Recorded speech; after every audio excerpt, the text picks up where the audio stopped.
Listín Diario editorial for September 27th of 2023. What justifies the closure of the border?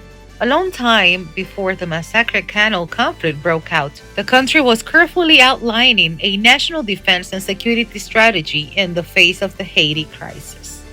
After the assassination of Haitian President Jovenel Moïse back on July 7th of 2021, the first action consistent with this strategy were observed. The government activated the so-called Gavion Plan, which involved the closure of the border for the transit of vehicles and people, the numerical reinforcement of troops, especially tactical units, and the sending of air equipment. 7 months later, he announced the construction of the first stage of the smart border fence with an investment of 1.75 billion pesos.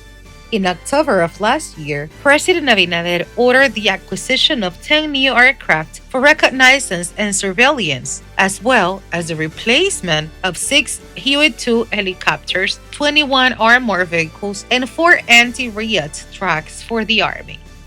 Along with abundant supplies for the troops, which included ammunition of all types, the government granted salary incentives to CESFRONT members and recently increased their salary to 29,000 pesos per month.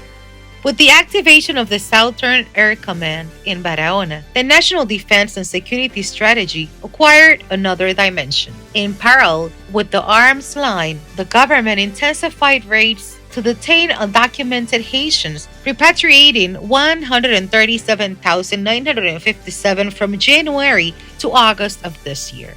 And at least 61 Haitian figures linked to armed gangs are related to political groups were officially included in a list of those prevented from entering our country. This entire military security assembly, albeit an obvious and preventive reason to reinforce and raise the military readiness of the troops, to exercise greater immigration and customs control, and to expand the arc of civilians along the entire borderline. Logically and legitimately, this is what a state must do when it sees that the situation of violence, insecurity, hunger, and growing unhealthiness in Haiti can mean a real threat to the country.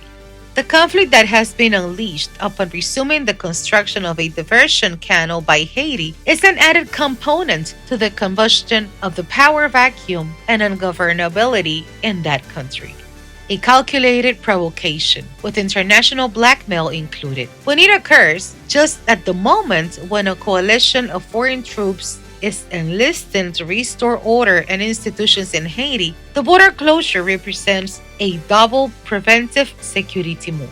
With the fluidity that preparations have achieved for the intervention of foreign forces in Haiti, it will not make much sense to dismantle this protection system already established on the border as a linear response to an eventual cessation of work on the canal.